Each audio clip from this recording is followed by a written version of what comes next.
Now that you have created your Autoship, your next monthly order is activated, visible as a tab next to your Autoship dashboard.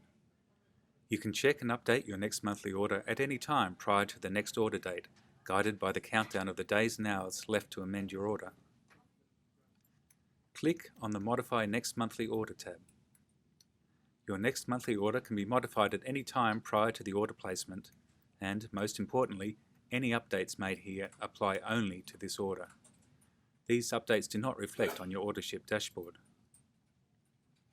This gives you the flexibility to add new products to your next monthly order, to remove products from your next monthly order, or modify the quantities of any of the products on your next monthly order. Once you have completed any modifications you'd like to make, click on Save Changes.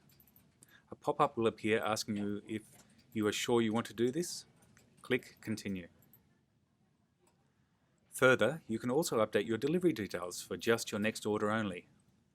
Let's say you're on holidays and you prefer your delivery to go to the address of a family member or a friend. You can change the delivery address just for this order. Click on the drop-down arrow next to Delivery, Next